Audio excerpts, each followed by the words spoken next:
Alors, je vais peut-être commencer par la date la plus connue. En 476 de notre ère, le dernier empereur romain d'Occident, qui s'appelait Romulus Augustule, est déposé par un général d'origine barbare qui s'appelle Odoacre. 476, c'est la date qui a été souvent retenue comme la fin de l'Antiquité et le début d'une époque nouvelle, une époque qui cherche son nom.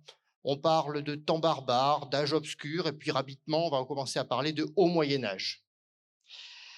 On a l'impression que l'Occident connaît, en 476, une rupture violente entre une période de haute civilisation qui était le monde romain et puis des temps beaucoup plus difficiles qui s'étendent entre le 5e siècle et l'an 1000, une époque de sauvagerie.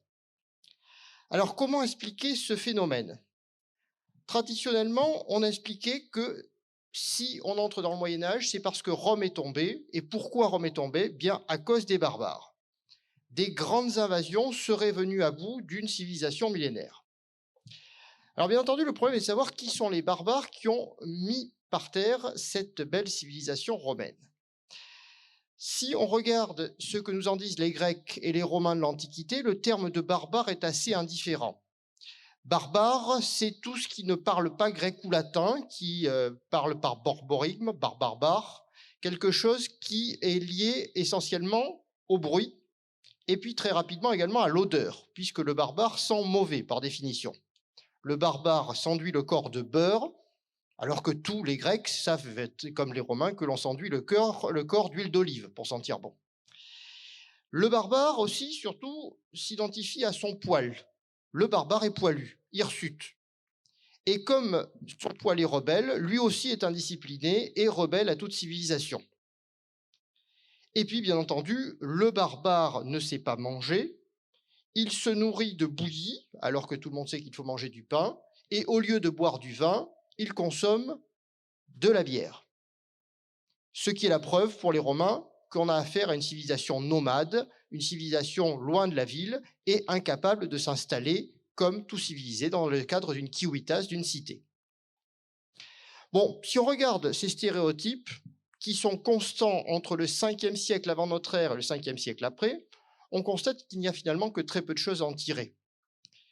Même pas de la logique. Si vous réfléchissez bien, comment imaginer que des populations nomades boivent de la bière? La bière est faite avec de l'orge, qui est une céréale, ce qui laisse supposer qu'on a affaire à une civilisation de sédentaires. Les Romains ne se posent pas ce genre de questions. Tout ce qu'ils veulent dire, c'est que les barbares, c'est le mal. Ce sont eux qui ont cherché à faire tomber Rome à plusieurs reprises, depuis l'époque des oies du Capitole, quand les Gaulois, chevelus eux aussi, avaient essayé d'attaquer Rome, et que ce mal revient régulièrement, et c'est lui qui va finir par mettre par terre l'Empire romain. À vrai dire, la chute de Rome peut être expliquée de beaucoup de façons différentes. Au XVIIIe siècle, de nombreux historiens se sont posé la question de la chute de Rome et ont envisagé de multiples raisons. On parlait de l'influence de l'Empire perse, un grand ennemi civilisé. Au XVIIIe siècle aussi, en Angleterre, Edward Gibbon a dit que si Rome était tombée, c'était la faute de l'Église catholique, qui avait amoindri les vertus civiques de l'Empire romain. Et puis, vers la Révolution française, on a dit que si Rome était tombée, c'était la faute à la monarchie absolue, puisque les derniers siècles de l'Empire ont connu un empire absolu. Puis on a évoqué d'autres choses, l'influence du plomb dans les canalisations romaines qui aurait créé du saturnisme. On a parlé aussi des juges corrompus. Bref, chaque historien pourra vous raconter la chute de Rome en trouvant le facteur principal. Ce n'est guère qu'au XIXe siècle, et notamment à la fin du XIXe siècle, que les barbares ont été accusés d'être les principaux responsables de la chute de Rome. D'ailleurs, est-ce que l'Empire romain est vraiment mort? Je vais essayer de vous montrer que, selon le point de vue que l'on adopte, la conclusion peut être relativement divergente.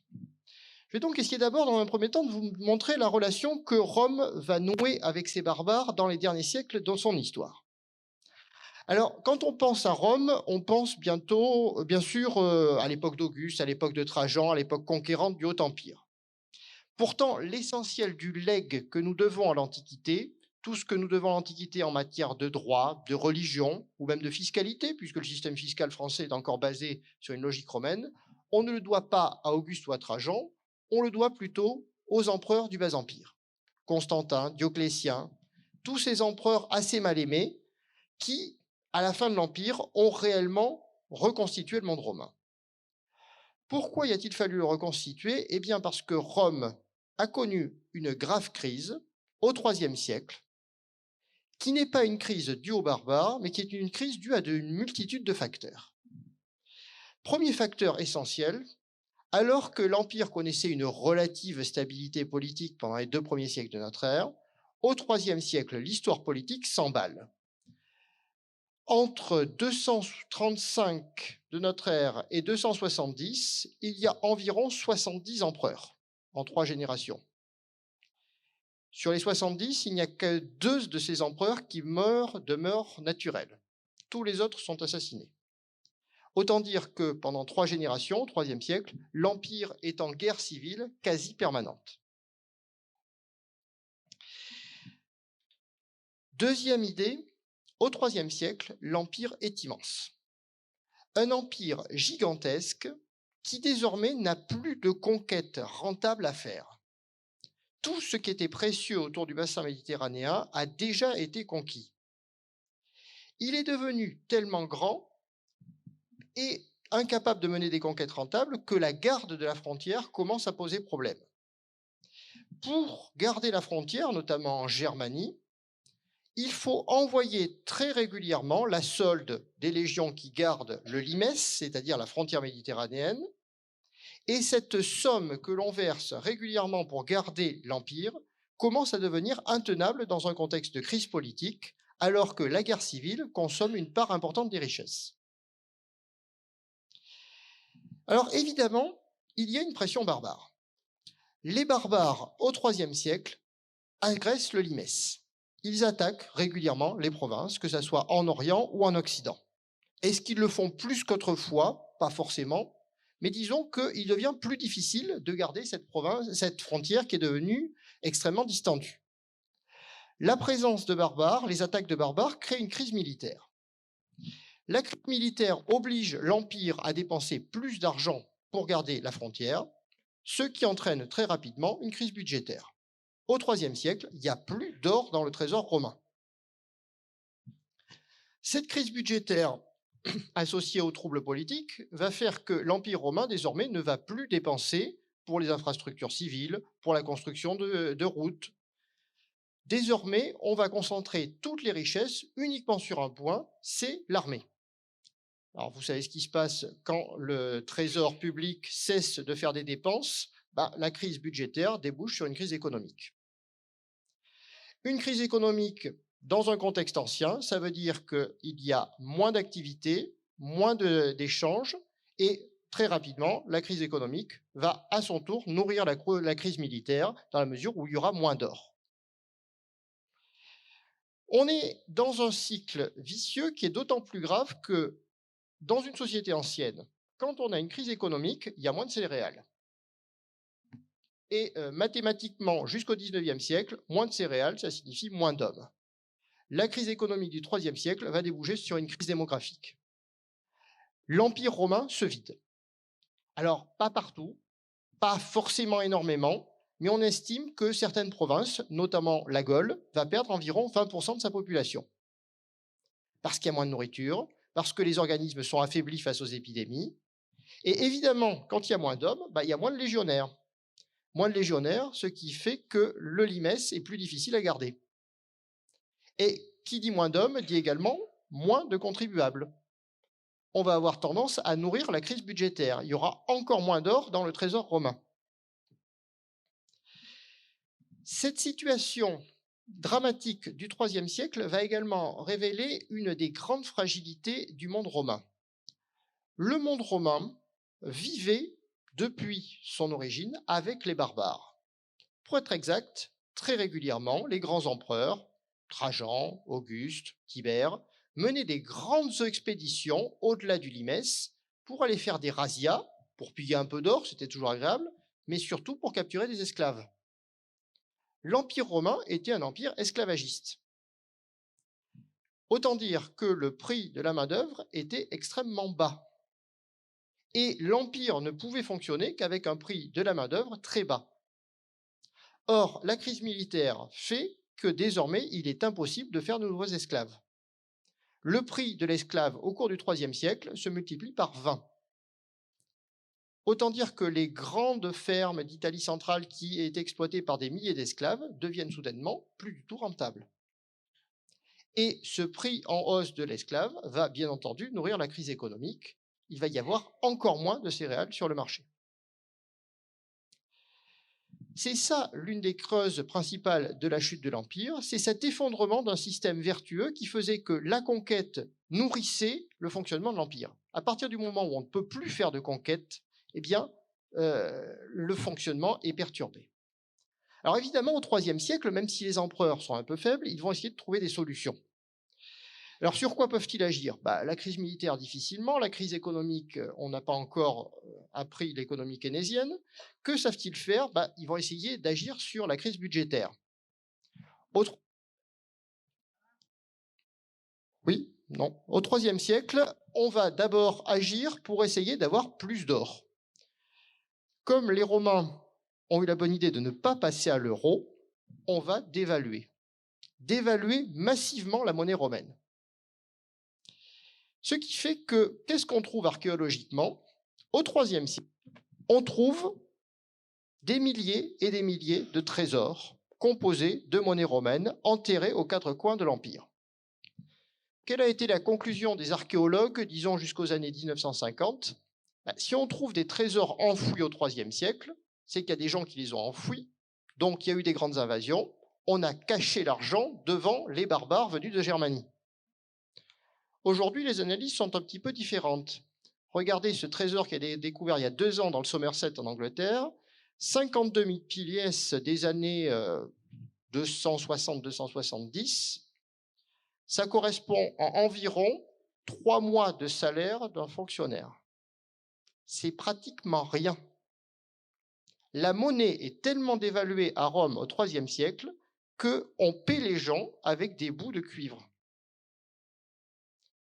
Ce qui vous explique que quand il y a une nouvelle dévaluation, le trésor, c'est-à-dire les économies qu'on a faites et qu'on a enterrées dans un coin du jardin, il n'y a même pas besoin de les déterrer. Ça ne vaut plus rien du tout.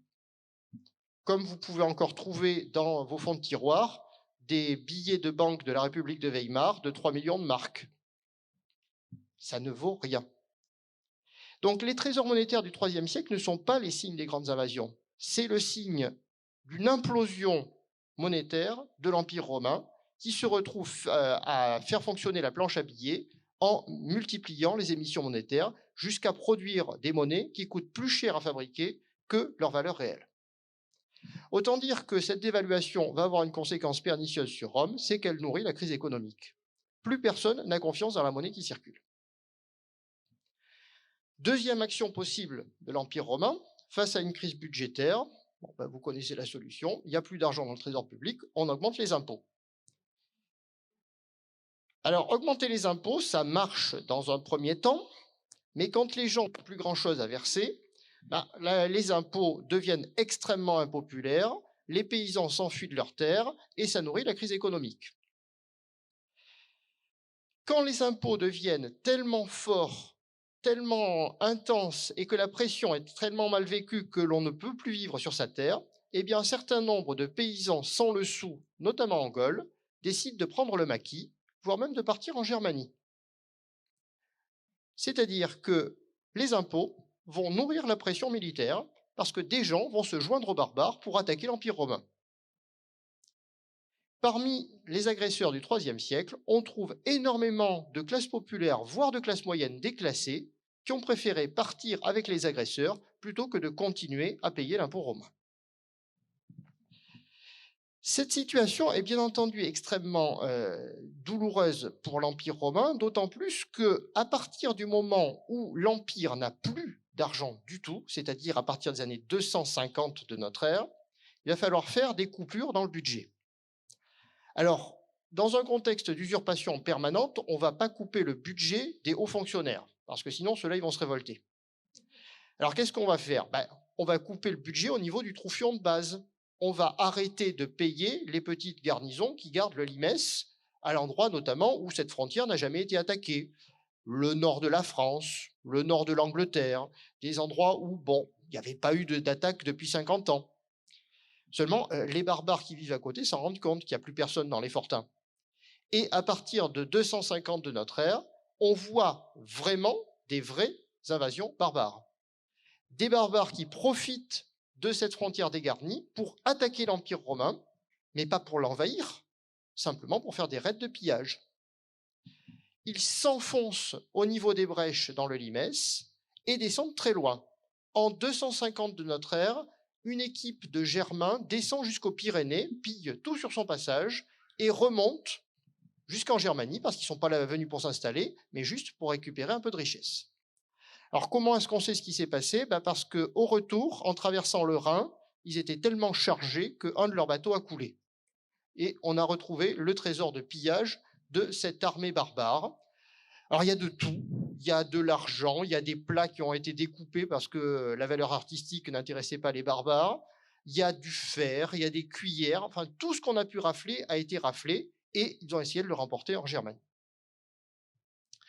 En 276 de notre ère, l'attaque est encore plus violente puisque des groupes de barbares qui sont peut-être coordonnés attaquent à la fois depuis la Germanie et depuis le Danube. Athènes est pillée et en Occident, les barbares s'enfoncent vraisemblablement jusqu'au nord de l'Espagne. Donc on a effectivement des grandes invasions, mais des grandes invasions peu durables. Je vous dis, le grand mouvement, c'est 276 de notre ère. En 280, l'Empire romain s'est refait, a réussi à repousser les envahisseurs et à refermer les brèches du Limès.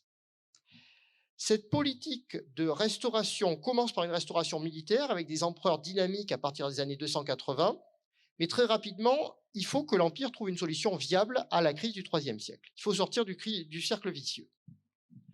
Alors, la solution est trouvée d'abord par l'empereur Dioclétien. Dioclétien, qui est un empereur païen, qui n'est pas connu pour être un grand ami du christianisme, est surtout un empereur qui va essayer de repousser tous les ennemis, notamment les ennemis venus de l'extérieur, les gens que l'on soupçonne d'avoir des alliances avec les peuples orientaux, d'où sa haine des chrétiens, qui sont considérés comme des alliés volontaires ou involontaires des barbares. Dioclétien va essayer de restaurer l'Empire en agissant là où il le peut, c'est au niveau de l'impôt. Il propose une énorme réforme de tout le système fiscal romain au profit d'un impôt qui est désormais un impôt foncier. Désormais, tous les propriétaires sont obligés de payer un lourd impôt foncier. Seulement, bien entendu, c'est difficile d'envoyer des percepteurs auprès de chaque petit paysan. L'idée de Dioclétien est de dire que désormais, l'impôt est prélevé par le grand propriétaire du coin, qui se charge de le prélever sur les petits paysans des environs. Et pour être sûr qu'il n'y ait aucun problème, les petits paysans n'ont plus le droit de quitter leur terre. Vous le voyez, la réforme fiscale, purement fiscale de Dioclétien va transformer complètement les campagnes à travers toute la Méditerranée. Désormais, dans les campagnes, il y aura deux classes, les seigneurs et les inférieurs, qu'on appellera les colons, et que bientôt on appellera les serfs. Il va y avoir un rapport de domination entre puissants et moins puissants. Longtemps, on a dit que c'était les barbares qui avaient inventé ça. C'était une pensée venue de Germanie, à savoir qu'il y avait des seigneurs qui disposaient du Herrschaft, la seigneurie, et puis des esclaves. Non, c'est simplement une idée romaine. Il y a, sur une base fiscale, des gens qui paient l'impôt et des gens qui reversent l'impôt au trésor parce qu'ils sont un peu plus puissants. Deuxième idée pour restaurer l'Empire, c'est une idée qui est venue de Constantin. Constantin se dit que le deuxième problème de l'Empire, c'est la monnaie. La monnaie ne vaut plus rien, notamment la monnaie d'argent. Au début du IIIe siècle, il y avait 95% de métal précieux dans la monnaie d'argent. À la fin du IIIe siècle, il y avait moins de 2%. Autant dire que la monnaie d'argent, c'était une tranche de cuivre que l'on saussait dans un bain d'argent et que l'on distribuait aux soldats en leur disant « c'est une pièce d'argent ». Dès que la couche d'argent s'usait, on se rendait compte que c'était du cuivre et le soldat le jetait. Constantin décide d'abandonner le monnayage d'argent. Il va imposer un monnayage d'or avec une nouvelle monnaie qu'on appelle le solidus, monnaie appelée à durer puisque le système de Constantin va durer jusqu'en 1973 en Angleterre. Cette monnaie qu'on appelle le solidus, on va l'appeler en français le sou. Et le sou de Constantin inspire confiance, parce que c'est une monnaie d'or avec un très haut titre, c'est presque de l'or pur, et avec ça, on peut payer les soldats, et on réussit à obtenir du soutien des soldats. Alors évidemment, il va falloir obtenir de l'or pour arriver à fabriquer cette belle monnaie. Par chance, Constantin a accès à une belle réserve de métaux précieux. À partir du moment où il devient chrétien, sa première opération est de confisquer tous les trésors de métaux précieux des temples païens. Les statues païennes, qui étaient en or, les revêtements des temples, qui étaient dorés, tout ça va être fondu pour fabriquer le solidus qui va permettre de payer les soldats. Et vous comprenez ici que sur une base purement budgétaire, la conversion au christianisme n'a pas posé de trop de problèmes moraux à l'État romain. C'était une solution pour s'en sortir. Alors qu'est-ce qu'on va faire avec le solidus? Eh bien, on va s'acheter des soldats. Et le problème, c'est qu'à Rome, il y a de moins en moins d'hommes. C'est pas grave. On va en trouver ailleurs des soldats. Constantin commence à faire ce que ses prédécesseurs ont déjà fait, mais à une nouvelle échelle. Il va embaucher en masse des mercenaires venus d'ailleurs, des barbares, notamment des barbares venus du Nord. On embauche des Germains, on embauche des Scandinaves, parce que ces gens-là sont réputés être de bons combattants. Oui, il y a une vieille théorie à Rome, qui vient de Grèce d'ailleurs, qui dit que plus on habite au nord, plus on est un bon combattant. C'est ce qu'on appelle la théorie des climats. Selon la théorie des climats, selon l'ensoleillement et la chaleur que vous avez, les corps humains sont différents. Donc pour les Romains, plus on habite au nord, plus il fait froid, donc ça concentre le sang dans l'organisme. Donc vous avez beaucoup de sang, vous pouvez vous battre plus longtemps, et si vous avez des blessures, vous pouvez perdre plus de sang. Alors c'est bien aussi parce que le sang, ça vous rend un petit peu plus fécond, donc on est sûr que les Scandinaves ont énormément d'enfants. Et puis, ça a quand même un défaut. Pour les Romains, quand il y a trop de sang dans l'organisme, ça atrophie le cerveau, donc les barbares sont bêtes. Mais c'est pas grave, ils sont bons combattants. Donc on embauche ces gens-là à grands coups de solidus, de solidi, si on essaie de faire l'accord. Ce qui vous explique pourquoi, aujourd'hui encore, les plus gros trésors de monnaie d'or, on ne les trouve pas en Gaule, en Italie ou en Afrique. Si vous cherchez des gros trésors de monnaie d'or, vous les trouvez au Danemark ou en Suède. Parce que les mercenaires qui sont venus travailler pendant une vingtaine d'années dans l'Empire romain finissent par repartir chez eux avec leurs soldes. Ils arrivent du côté d'Uppsala, en Suède, avec des gros paquets de monnaie d'or romaine dans une économie qui n'est pas monétarisée. Ils peuvent rien en faire. Donc ils se font enterrer avec, ou ils les enterrent dans leur fond de cabane. Et c'est donc pour ça que c'est encore aujourd'hui en Scandinavie qu'on trouve les plus belles monnaies d'or. Et puis la dernière idée de Constantin, c'est que les mercenaires, c'est bien, mais si on pouvait avoir des barbares à temps plein dans l'Empire, ça sera encore mieux. Constantin va initier une politique d'immigration de barbares dans l'Empire romain. Alors ça commence généralement par des petits peuples que l'on a battus à la guerre, qu'on aurait pu massacrer ou réduire en esclavage, mais qu'on décide de préserver et d'installer dans une province dépeuplée. On les appelle les Lètes, et on voit notamment des Lètes dans tout le nord de la Gaule, dans des espaces où il y avait moins d'hommes. Et puis très rapidement, au milieu du IVe siècle, au lieu de faire venir des petites tribus, on va commencer à faire venir des peuples entiers, de façon à repeupler, par exemple, le nord de la Grèce, la Thrace, qui était complètement vide, eh bien on va y installer des populations. Autant dire que ce ne sont pas des grandes invasions que l'on a au IVe siècle, ce sont des grandes migrations contrôlées par l'État romain. On fait venir des travailleurs immigrés pour essayer de repeupler l'Empire et de le faire fonctionner. Alors, ça fonctionne globalement bien, dans la mesure où on constate qu'à partir des années 310, l'Empire romain est pendant environ un siècle à l'abri de tous les raids barbares. Le limès est refermé et l'Empire est globalement sauvé des menaces extérieures. Il n'empêche que cette résolution de la crise du IIIe siècle a eu des conséquences majeures sur la société. Alors, l'aspect le plus marquant peut-être pour nous, c'est la transformation de la société romaine d'une société pacifique en une société violente. Pendant tout le IIIe siècle, il y a eu des révoltes fiscales, il y a eu des guerres civiles, il y a eu des entraides barbares. La Pax Romana est terminée. Désormais, tout le monde sait que le monde est violent. Ça a une conséquence très pratique. plus personne ne porte la toge, tout le monde porte le pantalon. Quand il y a besoin de courir, ça va beaucoup mieux. Autre idée, au IIe siècle de notre ère, personne ne portait d'armes. Au IVe siècle de notre ère, tous les voyageurs sont armés. On a une société qui devient une société violente, une société aussi où les procès désormais ne sont plus forcément portés devant l'État, parce qu'il peut y avoir des troubles, parce que l'empereur est loin, mais désormais les grands procès sont parfois contrôlés par les gros propriétaires à qui on a donné tant de pouvoir.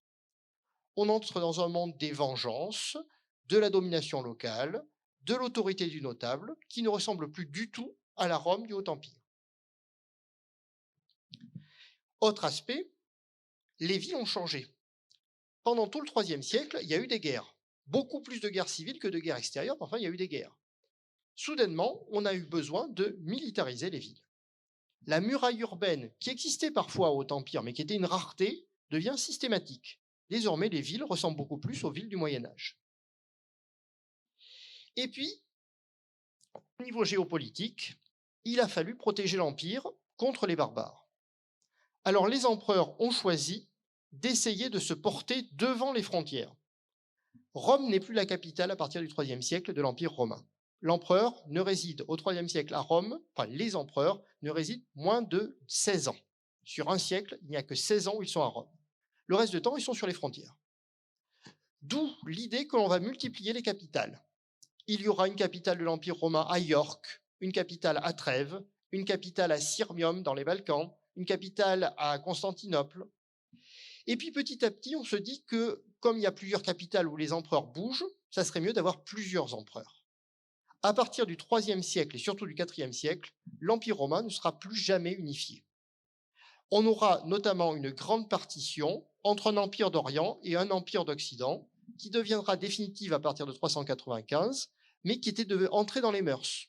L'idée qu'il n'y a plus qu'un empereur pour l'Empire n'est presque plus jamais formulée.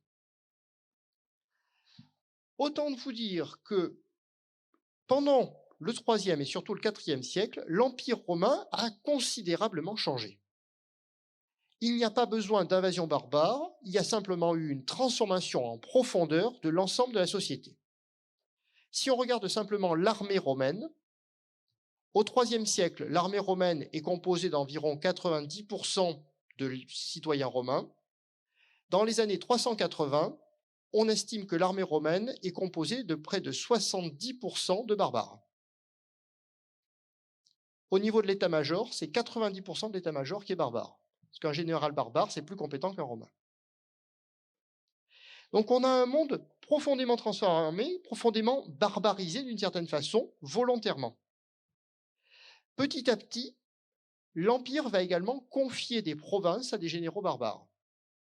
Parce que ces gens-là sont considérés compétents, eh bien, lorsque la Gaule va subir de grosses difficultés dans les années 410, on va donner une partie de la Gaule aux Visigoths et aux Francs. Lorsque la vallée du Rhône va être en trouble dans les années 450, on va confier la vallée du Rhône à un général burgonde. Et petit à petit, on voit que l'Empire romain va être grignoté par ses propres forces, c'est-à-dire que les généraux barbares vont recevoir de l'autorité territoriale, et de généraux barbares, ils vont petit à petit s'appeler rois barbares. Les provinces romaines gouvernées par un général barbare vont devenir un royaume. Lorsque Romulus Augustule monte sur le trône dans les années 470 de notre ère, l'Empire romain en Occident se résume à l'est de la Provence et au nord de l'Italie. Tout le reste est déjà distribué aux barbares, sans invasion, pratiquement, il y a eu quelques invasions, mais peu. C'est une distribution du territoire à des gens qui sont jugés plus compétents que les gens de l'autorité romaine. Et pourtant, pendant toute cette période, Rome va continuer de se penser éternelle. Si vous regardez une monnaie romaine du 5e siècle, eh bien, ça ressemble à toutes les monnaies romaines qu'on a vues jusque-là. L'empereur est représenté toujours en général vainqueur, triomphant des barbares, avec une tenue militaire que plus personne n'a portée depuis 5 siècles, mais c'est pas grave. Il est représenté comme le vainqueur intemporel de la barbarie. Et au revers de la monnaie romaine, vous aurez toujours la victoire ailée, qui désormais tient une croix parce qu'on est passé dans le monde chrétien, et cette victoire ailée qui symbolise la victoire éternelle de Rome contre les barbares. Quels barbares? Bien entendu, les barbares de l'extérieur, pas nos barbares à nous, mais les barbares qui menacent l'ancien limès, si tant est qu'il existe encore. En pratique, à qui revient le pouvoir? À partir du 5e siècle, l'autorité revient aux généraux barbares. En voilà un. Flavius Stilicon, général de Rome, régent de l'Empire d'Occident de 395 à 408. L'homme qui est le maître de l'Empire pendant plus d'une douzaine d'années. C'est un vandale. L'homme qui, pendant des années, va défendre l'Empire, va repousser notamment Alaric et va à plusieurs reprises les barbares qui attaquent en Italie du Nord, appartient ethniquement au peuple des Vandales. Seulement, regardez ces barbares de l'Empire romain. Flavius Stilicon, vous le voyez, s'est fait représenter comme un général romain. Il porte le paludamentum, le manteau de pourpre que les généraux portent depuis la République. Sur son bouclier, vous voyez qu'il y a les petites effigies des deux empereurs du moment, Honorius et Arcadius. Et puis, vous voyez que son fils, Eucherius, porte, comme tous les sénateurs, la toge prétexte. Vous voyez qu'il tient les tablettes à écrire, son fils, et qui fait le geste de l'orateur qui apprend à parler. Autant dire qu'il y a une très profonde romanisation des barbares. Les gens qui sont venus servir l'Empire romain, ils ont accepté les codes de la civilisation romaine jusqu'à pratiquement se fondre. Il y a des intermariages. Regardez la femme de Flavius Stilicon, c'est la nièce de l'empereur Théodose. Dans la plus haute élite, il y a une fusion totale entre les élites romaines et les élites barbares, l'ensemble de ces gens-là se considérant comme profondément romains. Lorsque finalement on arrive à la fin de l'Antiquité, en 476, vous comprenez qu'il faut profondément relativiser la déposition de Romulus Augustule par le barbare Odoacre.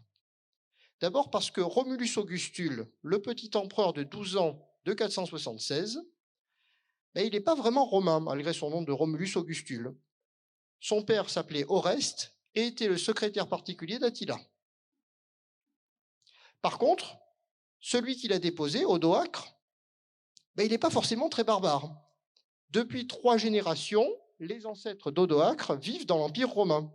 Odoacre est habillé comme un Romain, il ne parle certainement pas la moindre langue germanique, et Odoacre est le généralissime de l'Empire d'Occident. C'est-à-dire que le barbare qui dépose est sans doute plus romain que l'empereur qui est déposé. D'autant que Odoacre, lorsqu'il va déposer Romulus Augustule, fera un geste parfaitement civilisé.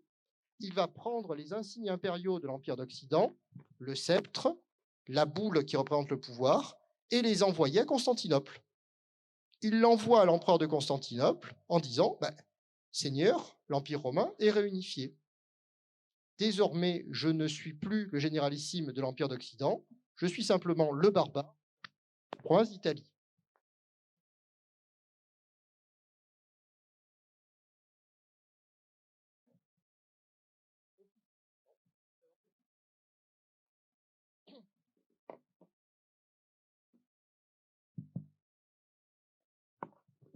Oui, ça remarche? Merci. Bon. Officiellement, donc, il n'y a pas véritablement de disparition de l'Empire en 476. Sur l'ensemble des textes qu'on a conservés pour la fin du 5e siècle, il n'y a qu'une seule chronique qui nous parle de la déposition de Romulus Augustule. Toutes les autres nous disent que l'Empire romain continue d'exister et qu'il est même plus grand que jamais, puisque désormais, il n'y a qu'un seul empereur qui réside à Constantinople et que l'Empire d'Auguste, l'Empire de Trajan, l'Empire de Constantin est reconstitué et que les provinces occidentales sont gérées par des généraux barbares. Alors évidemment, on pourrait nuancer l'idée en disant que, bien entendu, nous savons que cette partition est définitive. Nous savons que ces généraux barbares cesseront bientôt d'obéir à l'Empire d'Orient, mais en pratique, on peut effectivement, en 476, considérer qu'il n'y a pas eu d'invasion barbare et simplement un règlement politique intérieur à l'Empire. En effet, si l'on regarde simplement les monnaies, regardez les monnaies que l'on produit à Byzance, donc là on est au VIe siècle, avec toujours ce type éternel, l'empereur triomphant des barbares dans son costume militaire, au revers la petite victoire ailée tenant la croix. Ça, c'est une monnaie de l'Empire romain. Si on regarde en Occident, par exemple, le peuple des Burgondes qui réside dans la vallée du Rhône, eh bien, regardez à droite les monnaies que fabriquent les rois des Burgondes. Qu'est-ce que vous avez sur un solidus du roi Gondebaud, roi des Burgondes, autour de l'an 500? Eh bien, vous avez la figure de l'empereur casqué avec sa lance triomphant des barbares, et au revers, vous avez la petite victoire ailée tenant la croix, et puis vous n'avez même pas le nom du roi des barbares. Gondebaud, comme tous ses collègues en Gaule, ne se considère pas comme l'autorité souveraine. Il n'a pas le droit de frapper monnaie. Donc regardez ce qu'il met sur ses pièces. Il met Dominus Noster Anastasius. Il met le nom de l'empereur Anastase Ier, qui est empereur à Byzance au même moment. Officiellement, Gondebaud ne frappe pas monnaie. Il n'est pas empereur, il est simplement gouverneur au nom de l'empereur. Et vous voyez que d'ailleurs le type monétaire d'Anastase Ier a été copié de très près par le roi des Burgondes. On pourrait donc plaider en faveur d'une absence totale d'invasion barbare au regard du monnayage. Même chose chez les Francs. On a découvert au XVIIe siècle la tombe du père de Clovis, qui s'appelait Childéric.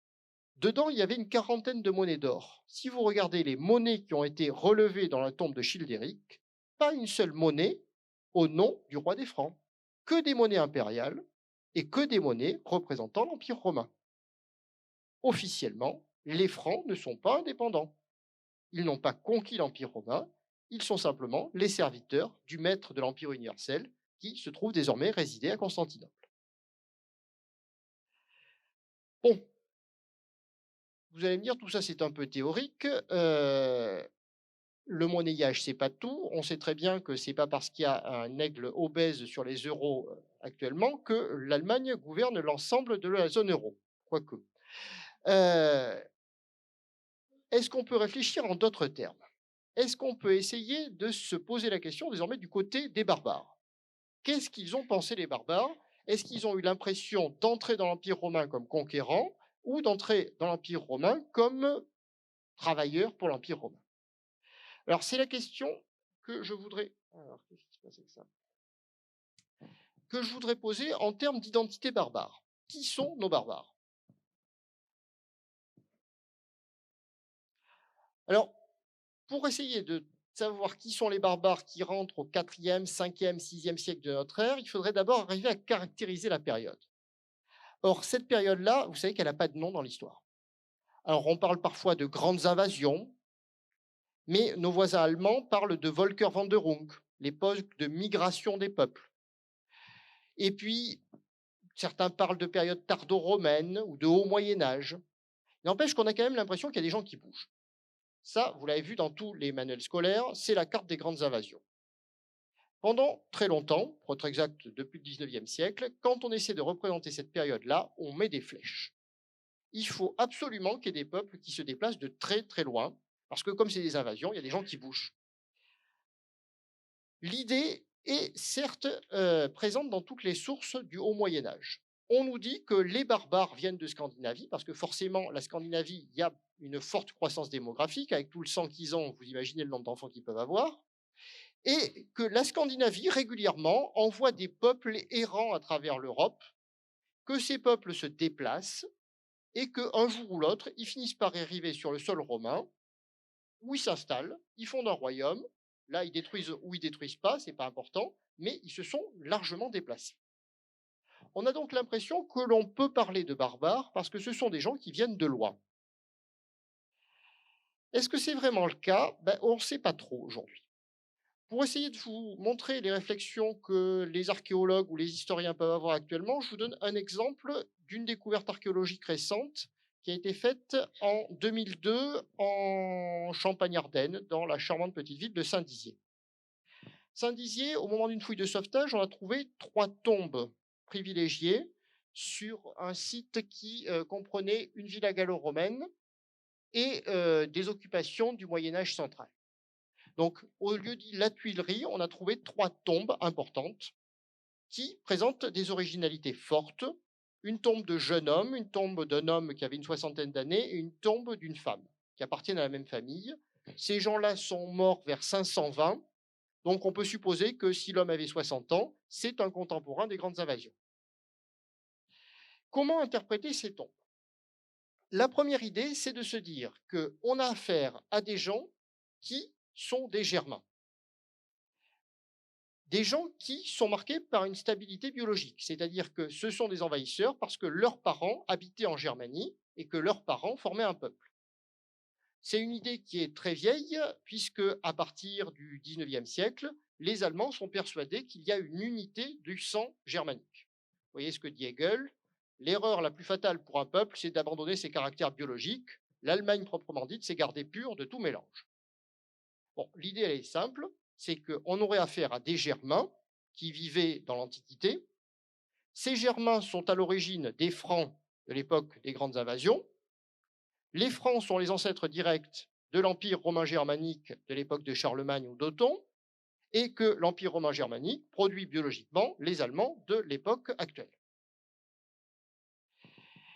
Cette idée-là, elle est possible de la défendre, et c'est ce qu'on a fait pendant très longtemps, disons jusqu'aux années 1950, avec cette idée des grandes migrations.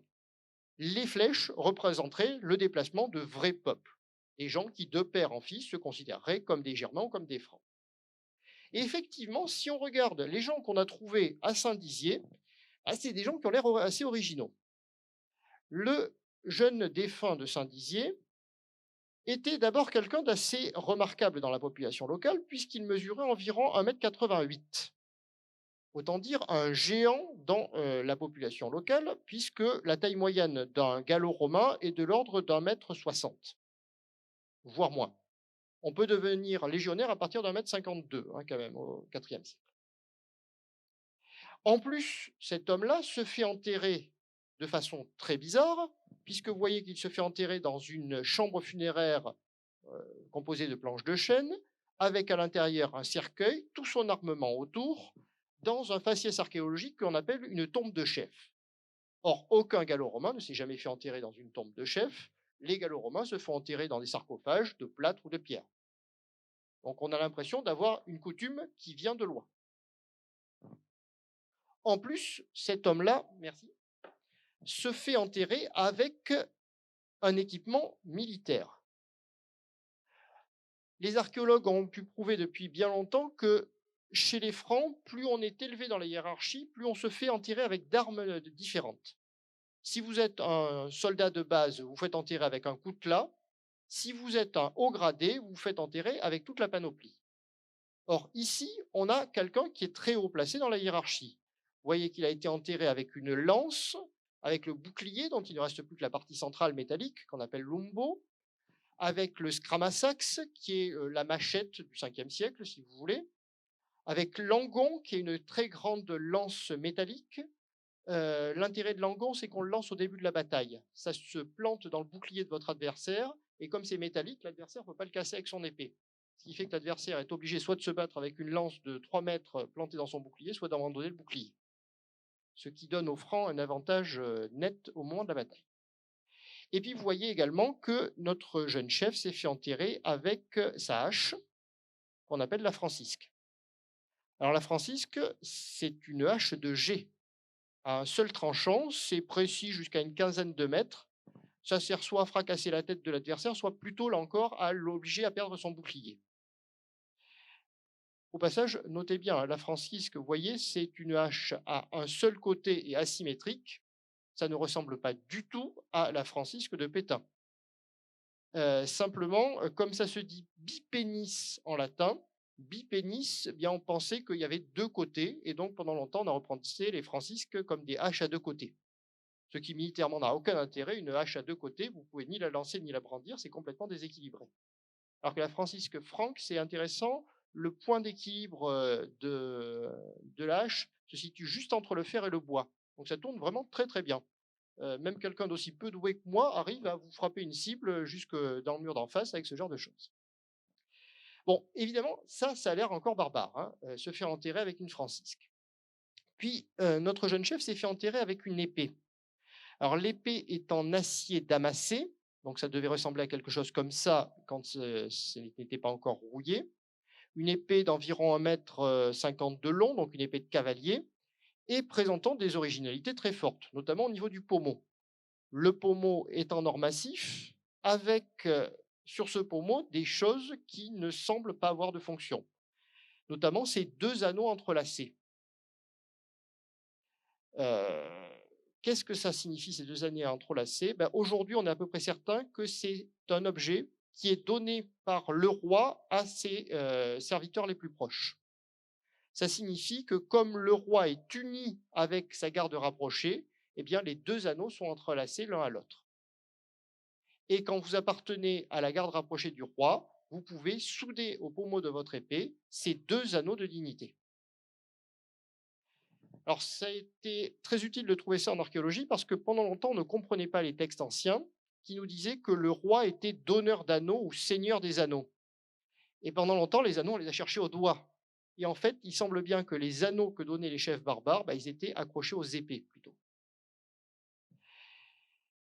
Ce qui est intéressant aussi, c'est assez touchant, vous voyez, le jeune chef avait cette épée avec ses anneaux de dignité, le vieux chef, qui avait une soixantaine d'années, avait une épée aussi belle, mais il n'avait pas l'anneau de dignité. Mais il avait un trou au niveau de l'anneau de dignité. Ce qui signifiait que dans sa jeunesse, il avait fait partie de la garde du roi, et étant devenu trop vieux, il ne pouvait plus servir, mais il avait une sorte de dignité honoraire. On voyait encore qu'il avait fait partie de cette garde rapprochée un jour dans sa vie. Et puis au revers de cette épée, donc du côté qui ne se voit pas quand on la porte, vous arrivez peut-être à distinguer au centre de l'épée des petites griffures. Ce sont 3 runes germaniques. Donc vous avez 3 lettres de l'alphabet germano-scandinave, un A, un L, un U runique. Donc ça fait le mot ale, donc écrit bière sur l'épée. Vraisemblablement un rituel magique et en tout cas un mot à consonance indiscutablement germanique. Donc tout ça, ça fait quand même pas mal d'éléments barbares. Qui plus est, on trouve des coutumes funéraires particulièrement surprenantes autour de ce jeune chef de Saint-Dizier. D'abord, ce jeune chef, donc, qui est mort au début du VIe siècle, a été enterré avec le mors de son cheval. Vous voyez, un bel objet qui est damassé de bandes d'argent. Et surtout, il a été enterré avec son cheval. Vous voyez qu'une tombe a été creusée de façon à ce que les antérieurs et les postérieurs du cheval puissent être doucement repliés. Et la tombe se trouve à moins d'1,50 m de la tombe du jeune chef. Pour s'amuser, on a même fait des analyses sur les dents du cheval, de façon à vérifier que les traces d'usure correspondent exactement au mort qui a été enterré dans la tombe du jeune homme, et ça marche bien. Donc ici, vous avez un homme qui a été enterré avec son cheval, donc on a tout de suite l'image d'Odin partant dans l'au-delà avec son cheval à 6 pattes, et d'un cheval qui pourrait être psychopompe pour guider l'âme du défunt vers l'au-delà. Puis là encore, chez ce jeune chef, on voit d'autres coutumes étranges, des boucles en cristal de roche qui servaient à décorer sa ceinture, des objets que l'on ne connaissait pas en contexte romain, des fermoirs d'aumônière. L'aumônière, c'est le sac que porte le cavalier à la ceinture, généralement sur le dos, et le fermoir est généralement très décoré. Ici, vous voyez que c'est un fermoir cloisonné en or, avec des incrustations de grenats, l'ensemble formant, si vous arrivez à le deviner, une figure qui est une tête de cheval, avec l'œil qui est marqué par une pierre bleue et les naseaux avec une pierre verte. On trouve également des objets assez remarquables sur cette aumônière, puisqu'il y a des inclusions de lapis-lazuli. Le jeune chef de Saint-Dizier s'est également fait enterrer avec tout un vanity-fair, notamment un peigne pliant, vous voyez, qu'on a pu reconstituer, ainsi que vraisemblablement des lotions pour les cheveux. Donc là, vous oubliez complètement vos images de barbares chevelus et hirsutes. L'objet qu'on trouve toujours dans une tombe franque, c'est le peigne. Deuxième objet qu'on trouve toujours, la pince à épiler. Donc, contrairement à notre image mentale, le barbare est quelqu'un d'extrêmement bien peigné, avec des cheveux courts, et vraisemblablement avec une partie au moins du corps qui est épilée. Ce qui choque beaucoup nos Romains quand ils rencontrent vraiment des barbares, parce qu'ils ont appris pendant toute leur enfance que le barbare est poilu, et quand ils voient un vrai barbare, c'est le choc culturel de se rendre compte que ces gens-là sont à la fois très propres et parfaitement bien rasés. Bon, on trouve quand même des objets étonnants, notamment la vaisselle. Se faire enterrer avec quelques pièces de vaisselle, c'est commun même pour les Gallo-Romains. Mais là, ce que le jeune chef a emporté, ce sont des chaudrons. Des chaudrons qui ont pu être reconstitués, donc qui étaient en partie en bois, mais cerclés de cercles de métal, avec des masques grimaçants qui couvraient toute la panse du chaudron. Des chaudrons qui correspondent à des pièces qui ont été retrouvées dans des tombes un peu mieux conservées, notamment à Cologne. Et puis, dans le chaudron, on a trouvé un service de table. Comme il y avait une petite verrerie qui était posée dessus, le service de table qui était en bois tourné a été bien conservé. Il y avait des coupelles en érable. Or, on a des textes du VIe siècle qui nous disent que boire de la bière que l'on prend dans un seau avec une coupelle en érable, c'est le geste le plus ignoblement barbare et le plus contraire à la civilisation romaine qu'on puisse imaginer. On a un poème de Venance Fortuna, qui est un auteur de la fin du VIe siècle, qui est allé à Cologne et qui a vu la scène, qui nous a dit c'est vraiment ignoble. Tout le monde sait très bien qu'il faut boire du vin dans du verre et pas de la bière dans des coupes en érable. Bon, autant dire qu'avec tout ça, vous avez un homme qui est enterré à Saint-Dizier au début du VIe siècle, qui a l'air franchement barbare, avec des coutumes funéraires qui semblent venir d'outre-Rhin. Et si je vous faisais cette conférence il y a 40 ans, je m'arrêterais là en disant, bon, ben, il n'y a pas de problème. On est dans les années où Clovis arrive dans le nord de la Gaule. Ici, on a un jeune chef proche de Clovis, qui a reçu un autre dignité de Clovis et qui est enterré dans une zone de conquête. Le problème, c'est que tout ne marche pas. L'idée que l'on a une apparition massive de barbares au VIe siècle en Occident ne fonctionne pas d'abord avec les textes que l'on a conservés. Les textes nous disent tous que les barbares sont très très peu nombreux. Or, on a beaucoup plus de tombes de barbares que de barbares attestés dans les textes. Ça coince. Et puis, le problème, c'est que ces objets barbares, on ne les voit pas en Germanie. Personne ne se fait enterrer comme ça en Germanie. Les barbares ne se font enterrer comme ça que quand ils arrivent sur le sol de l'Empire romain. Alors, comment comprendre les choses? Alors, la première hypothèse a été développée dans les années 1950. Dans les années 1950, l'idée des grandes invasions, on commence à ne plus la supporter. En Allemagne et en Autriche, les grandes invasions, c'est ce qui a servi aux théoriciens nazis pour justifier les guerres de conquête. Ça a servi également à justifier la pureté du sang germanique et tout ce qu'on a pu en faire avec. Autant dire que dans l'immédiat après-guerre, on cherche d'autres théories pour expliquer ce qui s'est passé au 5e, 6e siècle de notre ère. L'idée qui est développée alors est que peut-être que les barbares n'étaient pas unis par le sang. On se met à se dire que finalement, il y a sûrement des gens qui sont partis de Scandinavie, puisque toutes les sources nous disent que les gens sont partis de Scandinavie, mais c'est peut-être quelques milliers d'hommes. Donc vous auriez 1000 Francs qui partent un jour de Scandinavie, puis qui se déplacent sur la carte européenne, et au fur et à mesure de leur migration, ces Francs s'agrègent avec les populations locales, et petit à petit, les populations locales acceptent de se marier avec les Francs, d'obéir à la loi des Francs, de parler la langue franque, de porter le costume franc, jusqu'à finir par se faire appeler les Francs.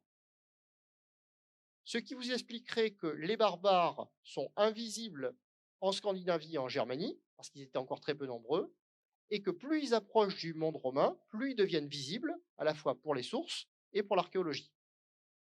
Donc très peu de barbares au départ, beaucoup de barbares à l'arrivée.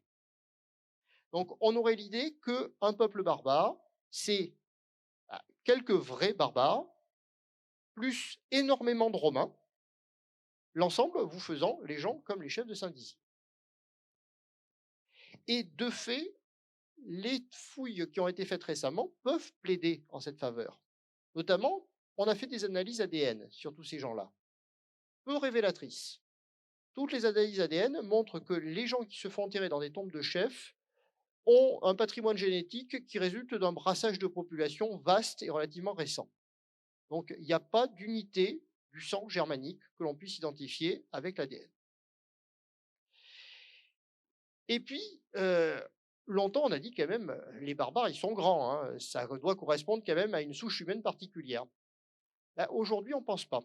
Tout simplement, ce sont des gens qui ont un régime alimentaire différent des populations locales. C'est tout. Ce sont des gens qui, d'après les analyses de l'émail des dents, ont une consommation de protéines et notamment de produits laitiers très intense entre 0 et 5 ans. Or, vous savez que plus vous mangez de protéines dans la petite enfance, plus vous avez de chances d'être grand. Il suffit de regarder la différence entre la population française et la population américaine. Bah, on vient tous à peu près du même stock génétique. Bah, il se trouve que les Américains font 5 centimètres de plus en moyenne avec leur alimentation. Et on peut arriver à des niveaux de différence colossaux.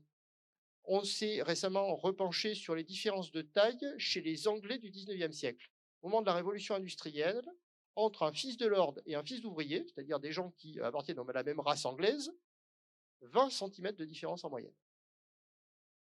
Donc, sur une base de changement alimentaire, on peut supposer que ces gens-là qui sont des guerriers barbares, effectivement, sont plus grands que leurs voisins, sans appartenir à une race différente. Parce qu'il faut quand même le dire, le régime méditerranéen, c'est très très bien si vous voulez perdre du poids, c'est pas fantastique si vous voulez en gagner. Un régime à base de céréales et d'huile d'olive dans la petite enfance, c'est une catastrophe.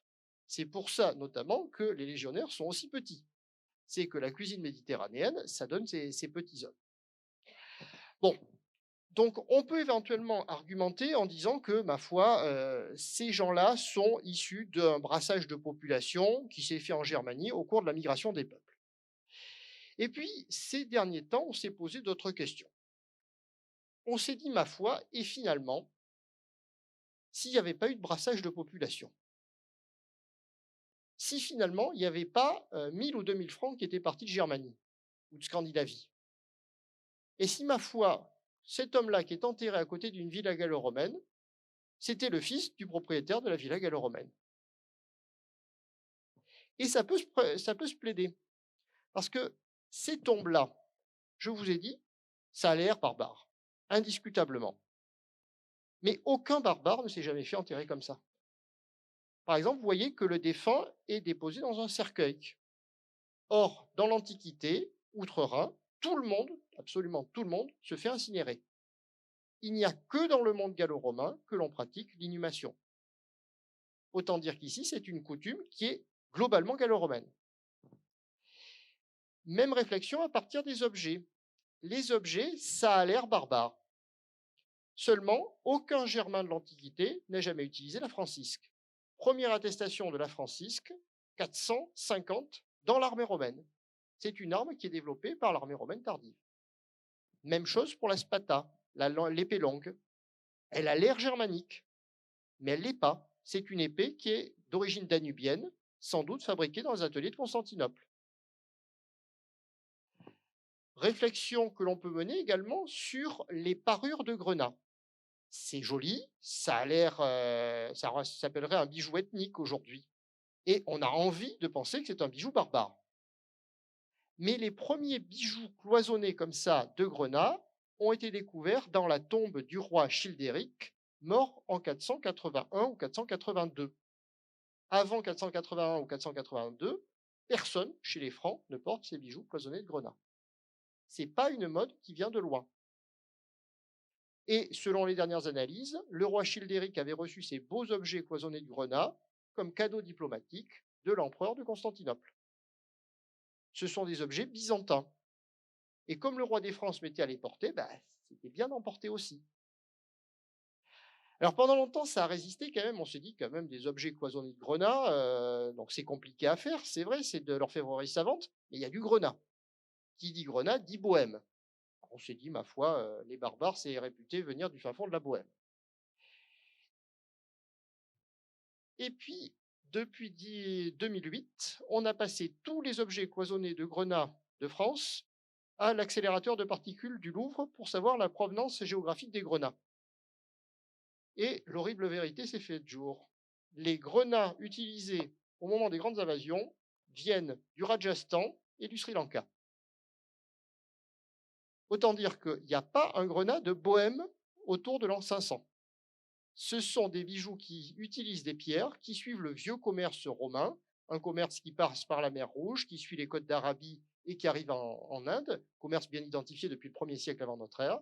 C'est-à-dire, ce sont des bijoux qui suivent des routes commerciales purement romaines. Les grenats de Bohême ne seront utilisés qu'à partir de l'an 600, quand il y aura une rupture commerciale en Méditerranée et qu'on ne pourra pas faire autrement. Désormais, on se pose donc des questions sur cette affaire-là. Pourquoi, soudainement, ces gens-là se font enterrer avec ces bijoux-là et pourquoi, soudainement, ils se font enterrer avec des tombes nouvelles? Alors là, on a fait appel aux théories des sociologues. Les sociologues disent que, normalement, les coutumes funéraires, c'est très, très stable. Vous vous faites normalement enterrer comme vos parents, vos grands-parents ont été enterrés. Sauf quand la société est inquiète. Quand la société est inquiète, le monde peut subir ce qu'on appelle un stress social. Stress social, c'est-à-dire que quand vous faites partie de l'élite, vous n'êtes pas certain que vos enfants feront partie de l'élite. Donc vous avez besoin de démontrer que vous êtes bien le haut, le gratin de la société. Alors qu'est-ce que vous faites? Vous mangez plus, vous faites des banquets, vous gaspillez et vous déposez beaucoup d'argent dans vos tombes.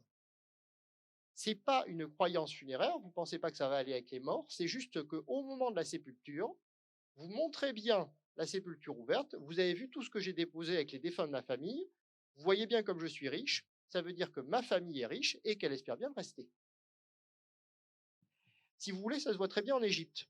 Égypte, société du Haut Empire, il n'y a que le pharaon qui se fait construire une pyramide, les autres ont des tombes modestes. Société du Nouvel Empire, société très inquiète avec de nombreuses menaces, tout le monde se fait construire une belle tombe. Parce que dès que vous êtes un notable, il faut absolument le montrer. Mais c'est peut-être le cas également chez les Gallo-Romains de Saint-Dizier. C'est pas parce que ce sont des barbares qui se sont fait enterrer comme ça, c'est juste parce que l'Empire romain venait de s'effondrer et qu'il fallait absolument montrer qu'on appartenait au haut de la société et qu'on était capable de copier les modes venus d'en haut. Modes venus d'où? Du roi. Le roi se mettait à porter ses bijoux cloisonnés de grenat. Il faut absolument que tout le monde, quand vous appartenez à une certaine élite, il faut que vous soyez capable de porter ces bijoux cloisonnés de grenat. Souvenez-vous, il y a 5 ou 6 ans, ce qu'on racontait. Comment est-ce qu'on appartient à l'élite française? Il faut porter une Rolex. C'est la Rolex des années 500. Alors, à partir du moment où vous vous posez ce genre de questions, vous pouvez vous dire, mais quand même, ces gens-là ont l'air païens. Les Romains sont chrétiens au 5e siècle, 6e siècle également. Pourquoi se faire enterrer avec son cheval? Le cheval, rien ne dit qu'il a été exécuté. Il est peut-être mort de sa belle mort.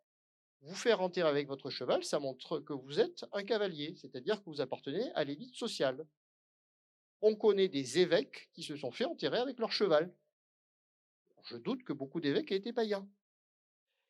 Qui plus est, en examinant les trésors funéraires comme ceux de Saint-Dizier, vous voyez la présence de bagues à décor cruciforme qui ne laissent guère de doute sur l'identité chrétienne de ces gens-là.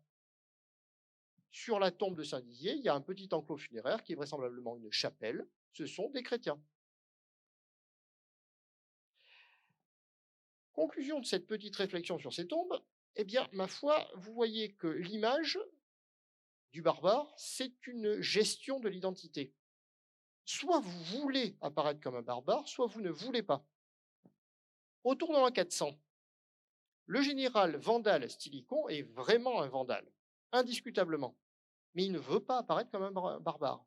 Il se fait habiller comme un Romain, ses enfants sont habillés comme des sénateurs romains, et en tant que régent de l'Empire d'Occident, il fait même passer une loi pour interdire le port des vêtements barbares à l'intérieur de l'enceinte de la ville de Rome.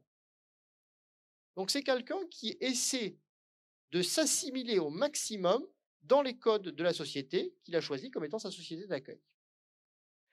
Inversement, un siècle plus tard, autour de l'an 500, ce sont des généraux barbares qui ont le pouvoir. C'est l'Empire qui leur a donné le pouvoir, ou ils sont venus tout seuls, mais enfin, c'est des généraux barbares qui ont le pouvoir. Ben, quand vous êtes un notable, ben, vous habillez comme ça. Parce que désormais, c'est ça le code qui permet d'appartenir à la haute élite. Autant dire que sur une base historique ou archéologique, je suis bien incapable de vous dire si le jeune chef de Saint-Dizier était un barbare venu de Scandinavie, était un barbare issu de la fusion de populations progressive qu'on appelle l'ethnogénèse, ou si c'était juste un gallo-romain déguisé en barbare, parce que quand on était reconnu comme barbare, on ne payait pas d'impôts. Donc les trois possibilités sont tout à fait possibles et laissent supposer que les invasions barbares sont un phénomène beaucoup plus complexe que ce que l'on a bien voulu dire. Il n'y a pas forcément de rentrée de population massive, il y a peut-être simplement à certains endroits les populations qui se sont transformées spontanément avec un apport minime de population extérieure. C'est le dernier point que je voudrais évoquer, à savoir comment est-ce qu'on passe de cette identité barbare relativement floue à des royaumes qui sont véritablement des royaumes barbares. Alors, une fois encore, vous m'excuserez, mais je ne peux pas prendre d'exemple en Provence, puisque la Provence, c'est le dernier espace qui va connaître la présence barbare. Jusqu'en 476, on est en territoire romain.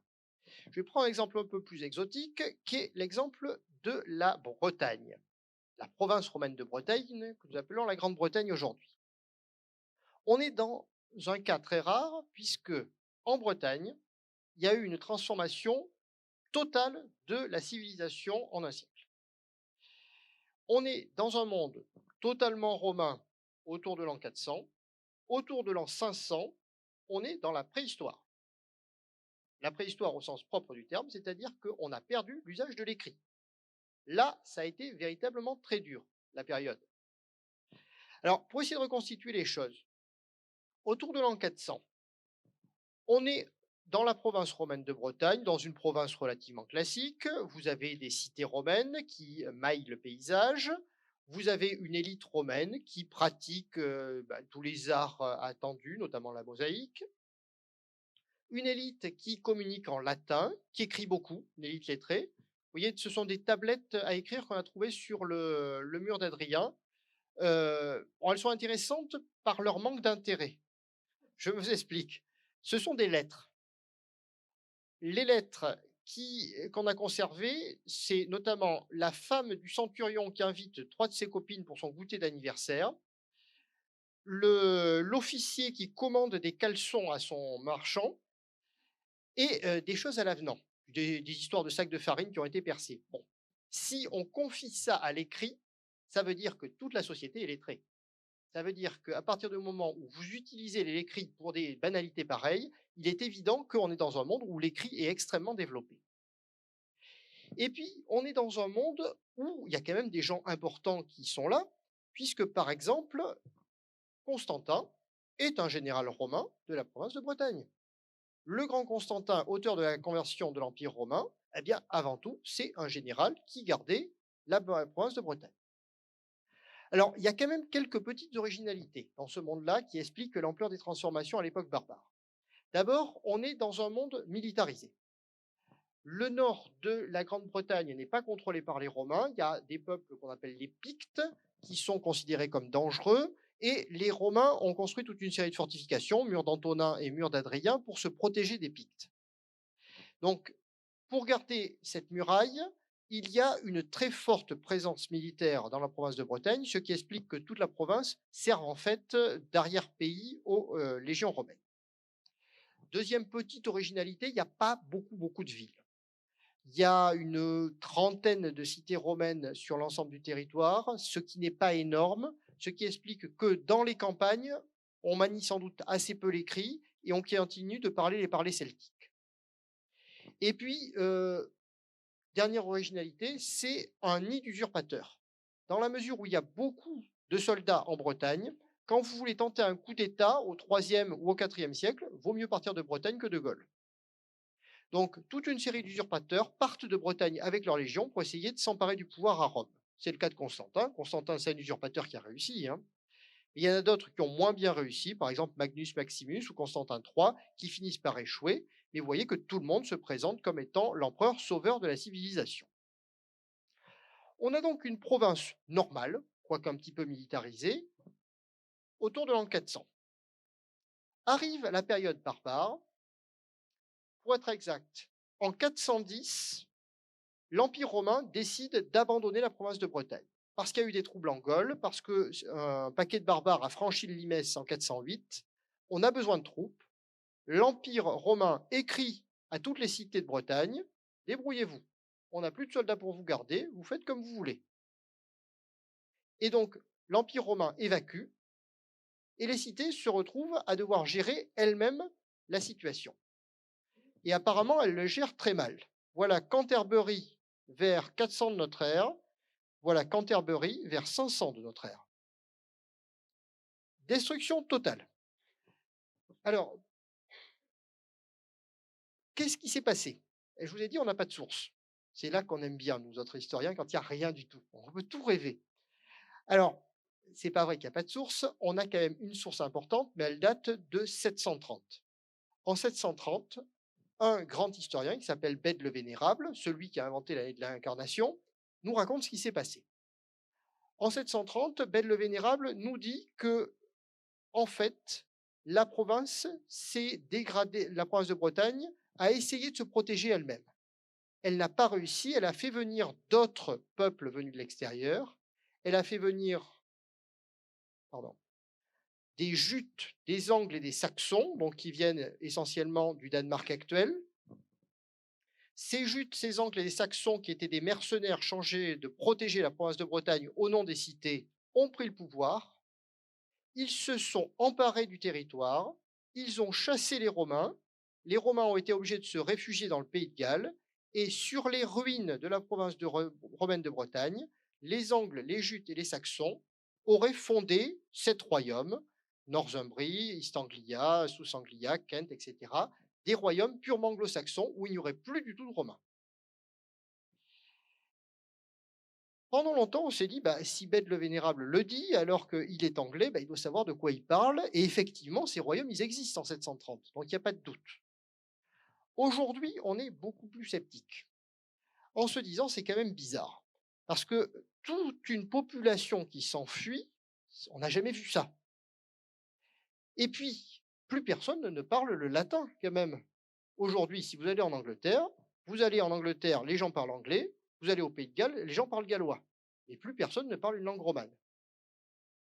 Alors aujourd'hui, ce qu'on pense, c'est qu'il y a bien eu quelques chefs germaniques qui sont venus du continent, mais quelques milliers d'hommes au maximum. Ils arrivent dans cette province complètement désemparée. Qu'est-ce qu'ils font? La seule chose qu'ils savent faire, la guerre. C'est-à-dire qu'ils se mettent à vivre d'une économie de pillage. Et tous les notables locaux font également la seule chose qu'ils savent faire, la guerre. Ils se mettent à vivre dans un système qu'on appelle la kleptocratie. C'est celui qui pille le plus qui a le pouvoir.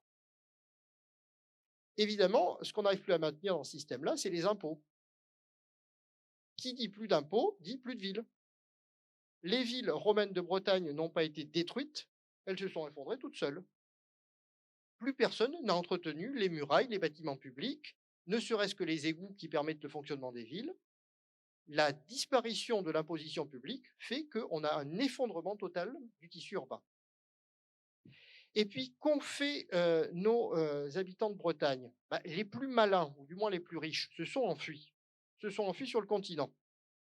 Et ils ont fondé une colonie qu'ils ont appelée la Bretagne, notre Bretagne à nous, en apportant leur tradition, notamment leur langue celtique. Personne ne parlait de langue celtique en Bretagne avant le 5e siècle de notre ère.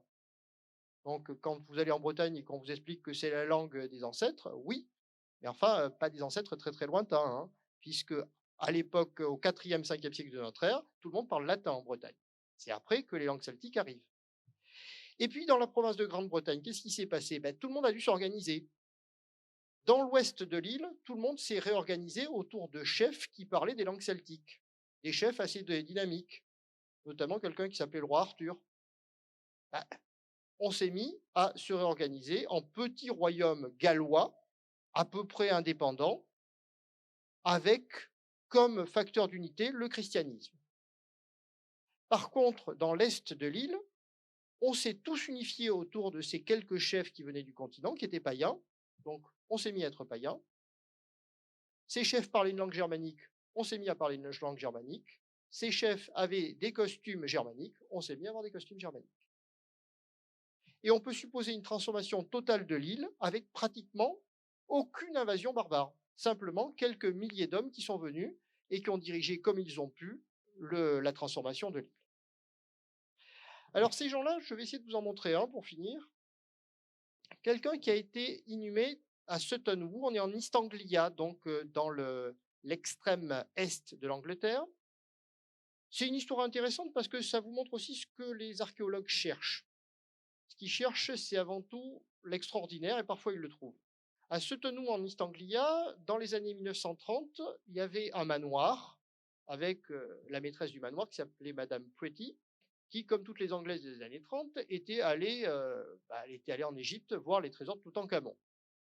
Et très très beau, waouh, un masque d'or. Et revenue chez elle, elle demande à l'archéologue du coin, vous pourriez pas faire un trou et me trouver un roi avec un masque d'or, s'il vous plaît, sur mon terrain. Et comme elle avait beaucoup d'argent, l'archéologue accepte. Et comme il y avait des tertres sur le terrain, décide de faire un trou dans ces tertres pour voir si jamais on trouverait quelque chose. Et coup de chance, on tombe sur un roi qui portait pas un masque d'or, mais vous allez voir, c'est quand même pas à peu près équivalent. On tombe sur quoi? On tombe sur un roi qui a vécu vers l'an 600 de notre ère. Un roi qui est enterré dans un bateau. Ici, vous voyez que ces nouveaux rois barbares qui apparaissent en Angleterre cherchent absolument à revendiquer qu'ils viennent de Scandinavie. Donc cet homme-là s'est fait enterrer dans un grand bateau de près de 40 mètres de long. Alors le bateau a été complètement détruit, bien entendu, par la décomposition, mais comme le sol est acide, il y a du sable qui était tombé dans les trous des planches, et on a pu avoir en négatif la représentation du bateau. Donc il se fait enterrer vers 620 dans un bateau très ancien, un bateau qui avait au moins 70 ans. Donc il pouvait penser que c'était un bateau qui avait porté ses ancêtres venus de Scandinavie. Ce bateau avait 40 bancs de rames, et, 20 bancs de rames et donc 40 rameurs. Et le roi qui est dans ce bateau s'est fait enterrer avec une bourse contenant 40 pièces d'or pour payer les rameurs qui allaient partir dans l'au-delà, ainsi que 2 petits lingots qui permettaient de payer le pilote de tête et le pilote de queue. On l'a enterré sur ce bateau, curieusement, comme un chef du continent, c'est-à-dire qu'on a construit une chambre funéraire du type Saint-Dizier sur le bateau.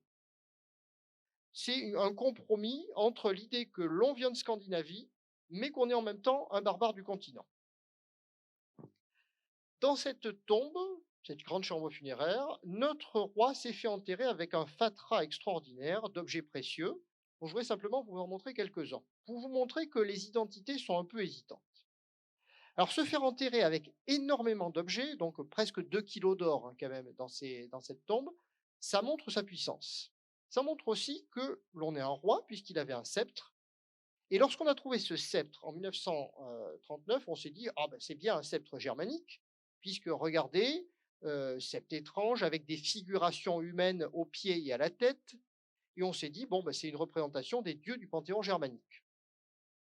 Peut-être. Et en même temps, regardez à quoi ressemblait un consul au VIe siècle de notre ère. Un consul romain à Constantinople, ça porte un sceptre avec des figurations humaines à la tête et aux pieds généralement. Donc, nos chefs barbares ont des insignes de pouvoir qui ressemblent aux insignes de pouvoir romains. Dans la tombe également, le chef s'est fait enterrer avec un grand étendard. Alors, ces étendards, donc il faut imaginer des bandes de tissu brodées d'or qui pendaient de cette cage métallique qui est ici représentée. Cet étendard est attesté par tous les textes comme étant le symbole des rois anglo-saxons de l'île de Bretagne, le symbole même de ces rois barbares. Et en même temps, si vous regardez ces étendards, c'est exactement les mêmes que les étendards des légions romaines. Alors, bien entendu, il s'est fait enterrer avec des objets nouveaux. notamment un grand bouclier de près de 2 mètres de diamètre qui ne servait pas pour la guerre, qui était un bouclier cérémoniel, avec des dragons et des chimères qui décorent ce bouclier. Ce qu'on a retrouvé aussi, c'est qu'accroché au bouclier, il y avait 2 anneaux entrelacés. Donc ici, vous voyez ce qu'on avait déjà vu, le roi et le bouclier, le guerrier et son épée, et les deux ont un rapport de dépendance. Et puis, on a retrouvé le fameux casque doré du roi.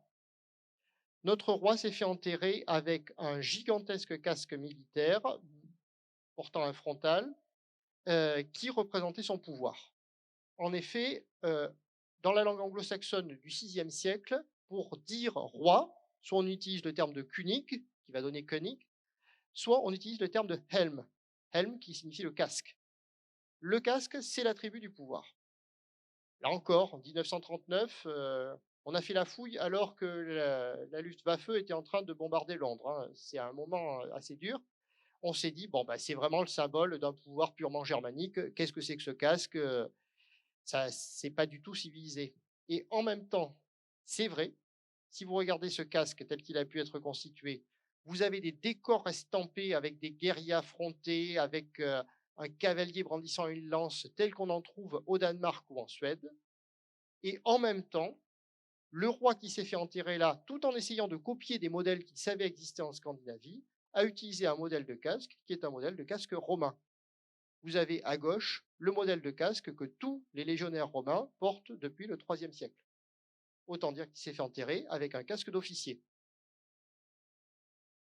Et puis notre roi est certes barbare, mais il a un goût pour les produits méditerranéens. Il s'est fait enterrer avec tout un trésor d'argenterie précieux qui correspond exactement aux pratiques du banquet telles que l'on peut les pratiquer en Gaule ou en Grèce. Ces objets viennent de très loin, puisque sur le plus grand plat en argent, on a trouvé une petite estampille avec un monogramme. Si vous arrivez à lire les monogrammes, il y a écrit ANA Anastasios. C'est le nom de l'empereur Anastase. C'est l'empereur byzantin qui a offert ce grand plat en argent. Donc, au fin fond de l'East Anglia, dans la province la plus barbare, où on a perdu l'usage du grec et du latin, eh ben, le roi se fait quand même enterrer avec un cadeau diplomatique qu'il a reçu de l'empereur romain de Constantinople. Puis, il se fait enterrer également avec des cadeaux qu'il a reçus du continent, notamment ces grandes cornes à boire. Elles aussi, elles ont fait fantasmer quand on les a découvertes. On se disait, bon, c'est bien un usage barbare, boire de la bière, ça contient un demi-litre hein, quand même, on est obligé de la descendre entièrement parce que sinon on ne peut pas la poser. Donc c'est bien des gens qui sont des ivrognes. Peut-être, c'est sans doute des gens qui boivent beaucoup. Et en même temps, regardez ces cornes, ce pas des cornes de vache, c'est des cornes d'auroch. Or, le seul endroit où on trouve des aurochs en Occident à cette époque-là, c'est dans les Ardennes et dans les Vosges. Autant dire que ce n'est pas un objet qui a été fabriqué en East Anglia, c'est un cadeau diplomatique, vraisemblablement des rois francs. En plus, selon toute vraisemblance, ce ne sont pas des gens qui sont des ivrognes. On a des traités de politesse anglo-saxons du 7e siècle qui nous expliquent qu'il ne faut pas trop boire pendant le banquet et que de toute façon, ce sont les dames qui servent à boire. Elles tendent cette grande corne au premier des guerriers, puis au deuxième des guerriers. Donc ce sont les femmes qui définissent la hiérarchie en servant à boire dans l'ordre de prestige de ces gens-là. Donc on n'est pas dans une société forcément violente. Même chose avec le chaudron. Le chaudron, on s'est dit, pratique magique. Le chaudron, aujourd'hui, on s'est dit finalement, il y a moins d'intérêt dans le chaudron que dans la chaîne qui sert à surspendre le chaudron. Pourquoi est-ce que le roi s'est fait enterrer avec son chaudron? Sans doute pour montrer que la poutre faîtière du palais royal était très haute. Donc que c'était lui qui avait la maison la plus haute de toute l'East Anglia, avec cette gigantesque chaîne. Et puis, on a trouvé également d'autres objets précieux, la lyre. On n'a pas affaire à des gens qui sont purement guerriers. Les barbares sont également des gens qui pratiquent l'usage des beaux-arts, notamment la musique. Dans nos traités de politesse anglo-saxons, on nous dit que le roi, au moment du banquet, doit commencer à jouer avec sa lyre, réciter un poème, puis tendre sa lyre au premier invité, qui doit à son tour réciter un poème en s'aidant de la lyre, puis ainsi faire le tour de la table. Donc il faut imaginer des sociétés relativement raffinées qui imitent, à leur façon, ce qu'il reste du banquet de l'époque gréco-romaine. Il faut imaginer que ça ressemble au banquet de Platon, bien entendu un petit peu transformé, mais on est dans des scènes très longues le soir, entrecoupées d'intermèdes, où chacun des invités doit participer à la fois au repas, mais en même temps à une création culturelle. Regardez également l'orfèvrerie de ce roi. La plaque boucle qui décorait sa ceinture, c'est ce qu'on appelle du style zoomorphe 2. C'est-à-dire que c'est la même représentation que vous aviez eue sur l'aumônière de Saint-Dizier. Il y a encore des chevaux, des ours, des aigles, mais ici, le style est tellement travaillé que vous n'arriverez pratiquement pas, sauf si vous regardez très attentivement, à retrouver les figurations des animaux. Donc c'est un art d'un très haut niveau que seul, bien entendu, une poignée d'individus était capable de comprendre pour arriver à retrouver les animaux symboliques qui se trouvaient dans ce genre de figuration. Donc c'est pratiquement de l'art abstrait des années 600. Regardez également les fermoirs qui servaient à accrocher la cape de ce roi. Ils sont certes influencés par le style zoomorphe, donc vous avez ces entrelacs d'animaux, mais vous voyez toujours la présence de grenats, toujours ces grenats que l'on importe du Sri Lanka ou du Rajasthan. Même chose pour le fermoir d'aumônière, avec un décor qui est influencé par des thèmes scandinaves et qui, en même temps, est fabriqué avec des objets purement romains. Donc on a un roi qui est sans doute au carrefour de différentes influences, qui revendiquait une influence migratoire en disant je suis bien un Scandinave venu de loin. Et effectivement, au même moment, on fait rédiger des généalogies pour expliquer que les rois descendent d'Odin. Et en même temps, est-ce que cet homme-là était véritablement un barbare? Est-ce que c'était pas plutôt un brito-romain, un local qui s'était transformé? Et puis, est-ce que tout simplement cet homme-là était païen? Peut-être. On peut se dire se faire enterrer dans un bateau avec de quoi payer l'équipage pour l'au-delà, avec autant d'or, des contenants. Mais au niveau du cœur du roi, on avait placé deux petites cuillères. Des objets très modestes dans cette tombe fastueuse. Vous arrivez peut-être à lire les inscriptions en grec. Au-dessus, il y a écrit, sur la petite cuillère du haut, il y a écrit Saulos. Et sur la petite cuillère du bas, qui est la plus visible, vous voyez bien le pi, il y a écrit Paulos. Il y a écrit Saül et Paul. Le nom de Saint Paul avant sa conversion et le nom de Saint Paul après sa conversion. Ces petites cuillères servaient à recevoir l'Eucharistie, puisqu'on communiait sous les deux espèces. Et donc le prêtre prenait du pain avec du vin et tendait la petite cuillère pour que l'on puisse communier. Autant dire que le roi qui a été enterré en East Anglia vers 620, dans tout ce fatras d'objets précieux, était un chrétien. Alors, il se trouve qu'on est à peu près sûr de savoir qui c'est. C'était un certain Redvald, roi d'East Anglia, en contact à la fois avec Rome, avec le monde franc, avec tous les pouvoirs importants de cette époque-là. Mais c'était surtout, vous le voyez, un homme dont l'identité barbare était finalement très floue. C'est quelqu'un qui cherchait à recomposer son pouvoir dans une période d'extrême transition. J'en arrive peut-être à ma conclusion. Bon, conclusion. Le terme de barbare pose des problèmes parce que dès l'Antiquité, lorsqu'on parle de barbare, on désigne de multiples choses. C'est simplement un terme dévalorisant pour désigner l'autre. Que cet autre soit réel ou qu'il ne soit pas réel. Quant à penser les invasions barbares, c'est un jeu de l'esprit, mais ce n'est pas dépourvu d'a priori. Ce n'est pas une surprise si on n'a pas parlé d'invasion barbare pendant tout le Moyen Âge. Au XVe siècle, on ne pensait pas qu'il y avait eu des invasions barbares. Puis soudainement, à la Renaissance, on dit que Rome a été détruite par les barbares. Puis au XVIIIe siècle, on ne parle presque pas d'invasion barbare. Et au XIXe siècle, là, soudainement, tout le monde se met à penser les invasions barbares. Pourquoi? Parce qu'au XIXe siècle, à partir des années 1870, les invasions barbares, c'est autre chose. Je vous donne simplement un exemple. Regardez ce tableau qui est assez célèbre de Thusnelda au triomphe de Germanicus. C'est un grand tableau pompier qui est censé représenter une victoire de Rome contre les barbares de Germanie qui a eu lieu en 16 de notre ère. Tableau fait par Karl von Piloty, proche de Bismarck, dans les années 1870. Bon, en apparence, vous avez tous les schémas traditionnels de la victoire de Rome contre la barbarie. L'empereur triomphant et les barbares poilus qui sont écrasés.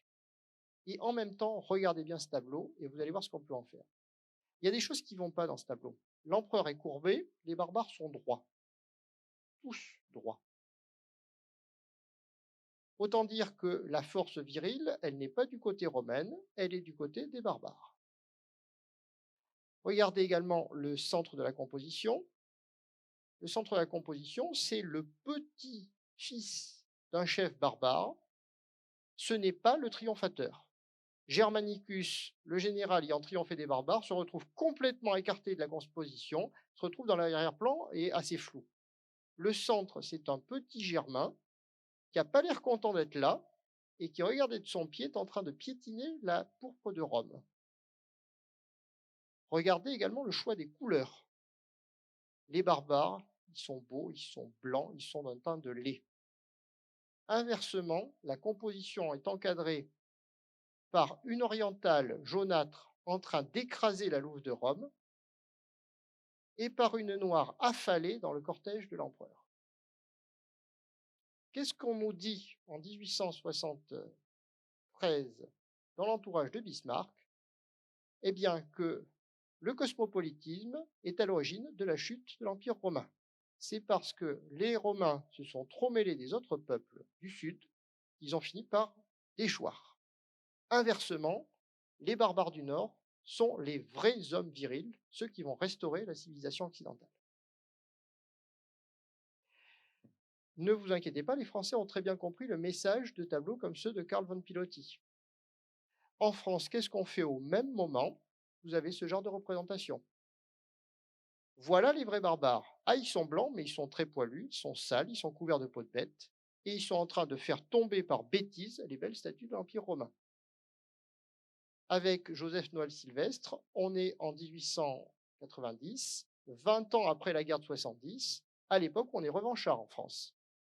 Et tous les manuels scolaires de la Troisième République vont insister sur les grandes invasions pour dire que ça s'est déjà déroulé, que la guerre de 70, c'est l'ultime étape des grandes invasions, et lorsque la prochaine fois, les barbares vont essayer de refranchir le Rhin, cette fois-ci, on les renverra chez eux.